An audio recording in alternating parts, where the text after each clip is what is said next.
지금 환자분이 수술하신 지가 한 1년 반 정도 된 상황에서 이제 덤핑을 가장 전형적으로 느끼고 계시거든요. 어지럽고 졸리고 힘 빠지고 한다는 얘기를. 첫째, 여자 환자. 수술 전에 당뇨가 없었던 경우, 그 다음에 체중 감량이 많았던 경우에 해당이 된다. 환자분도 체중 감량이 한 거의 50kg 가까운 정도 체중 감량이 있었다 보니까 수술 전에 당뇨가 없었고, 젊은 여자 환자분이시고, 그러니까 덤핑을 다시 한번 말씀드리지만 이제 혈당이 떨어지는 상황. 그냥 이걸 받아들이고 사는 건지 아니면 해결을 해야 되는 건지에 대한 질문을 주셨는데, 저한테도 제일 큰 난제 중에 하나입니다. 제일 어려운 일 중에 하나. 지금의 결론은 크게 두 가지인데, 하나는 어찌됐건 연속 혈당 측정기가 도움이 됩니다. 예. 2주간 붙이는 연속 혈당 측정기를 한 두세 차례 해보시면 대부분 그래도 몇 가지 음식에서 벗어나지 않고 덤핑이 와요.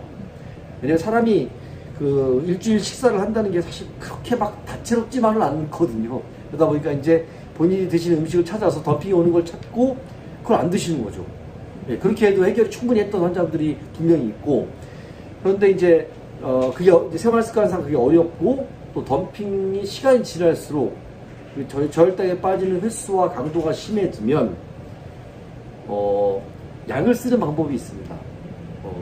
그러니까 혈당이 높은 것도 잡아주고 낮은 것도 올려줘서 항상성이라는 표현을 쓰는데, 혈당을 좀 가운데로 몰아주는 역할을 하는 약들이 비만 치료제로 알고 계신 삭센다나 위고비, 마온자로 이런 약들이 혈당의 항상성을 만들어주는데, 일반 체중 감량 목적이나 당뇨 치료 목적이 아닌 비만 수술 중 특히 우회 수술 후에 생긴 반복되는 저혈당에 대한 치료 목적으로 삭센다나 위고비, 마온자로 쓸 때는 저용량을 쓰면 됩니다. 용량이 낮은 거를 긴 기간 쓰는 게 아니라 한 6개월 정도만 쓰면, 환자들 표현을 그대로 빌리면 한 30%는 완전히 없어졌어요. 나머지 70%는 살 것 같아요 라고 합니다. 그렇게 심하진 않습니다라고 말씀을 드리고, 6개월 뒤에 끊어도 그 상황이 다행히 지속이 돼요. 너무 염려 안 하셨으면 방법이 아주 없는 건 아니다라는 얘기를 드리고 싶습니다.